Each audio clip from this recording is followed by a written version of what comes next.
sa HTL, pag-abot sa atong mga pangandoy sa nindot nga kaugmaon, walay imposible.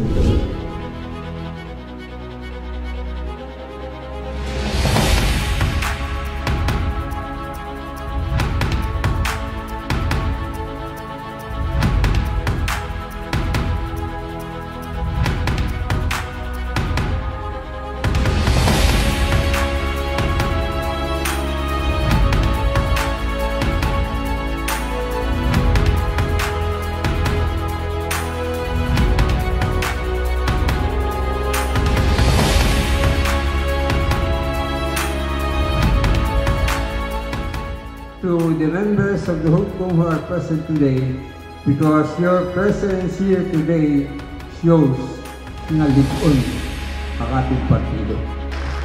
Muna ako nerboso kayo kung dili ni basta-basta nga ni akong tapos.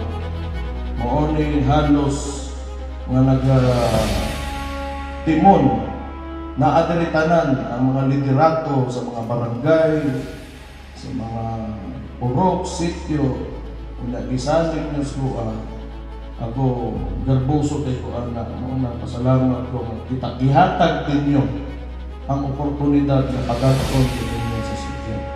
Unya, I promise you, di ko tanong paklas.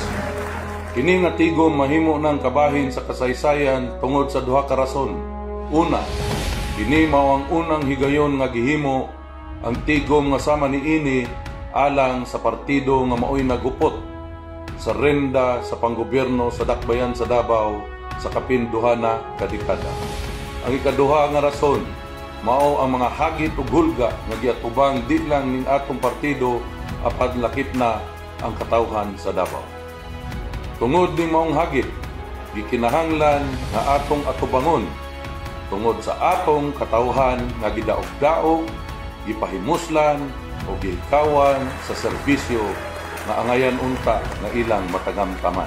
Ato kining partido, tuod kay dinhi sa mong partido, mao kani ang sandayong sa pagsilbi, sa pag-deliver sa mga serbisyo ngadto sa atong kaigsuonan, labi na sa atong kaigsuonan sa kabukiran ang IP o dinhi pod supatan ang ato mga mura.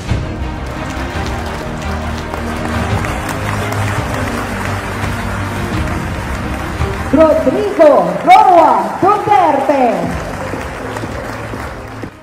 member of the Hukbong sa Taong Lungsod Party Davao City's local political party, hereby solemnly swear abide by the rules and principles of which the party was organized, promulgated by the duly constituted authorities, so help me God.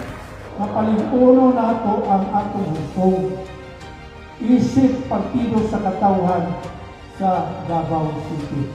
Kaya lagi, maabot gayon, ang yugto na hasiol gyud ang katawhan sa Davao, ubos sa pagdumala ni Mayor Baste Duterte. As an SK chairman, ginasuportahan naman nga convention, especially ang hukbong, sila president and all kay ang hani is dili lang para sa amo, dili lang para sa lahapang tanan. atong yung isahon, maayo kayo nang gibuhat ron diri sa atong mga dagkong opisyalis sa hukbong nga diin na agyud ang tanan nga panagiusa sa tumong ug tinuha para sa katawhan. Importante kay siya tungod kay panahon na ipakita namo at amo ang pabilin nga inudanay nga sumurta sa pamilyang Duterte. Niabot ang panahon na si Tatay Digong nasa pinakataas sa posisyon. Sayot kita na daghan o na challenges ka to. Doon na ipipila ka mga sektor nagtatapuat o blaka nga i-discredit. Manang titinangan nga ipatita ang inosang pwersa sa taong Davawin nyo. Napilagyo na mga taga barangay Lasad nga kasi di ato hatod karon magpabilin at pagparidaw sa korta sa pamilyang Duterte. Ni ako dire instrumento ko ninyo sama sa ingon ni nung John Ibasco ganiha, dili ni amo ang partido. Sa inyong kadaghan o magpabilin tang ingon ani. O magpabilin gyud tang ingon ani kahugot diri sa syudad sa Davao. Dito makapadaog tag presidente o mga senador. Basta makiusa lang ta. All for one and one for all.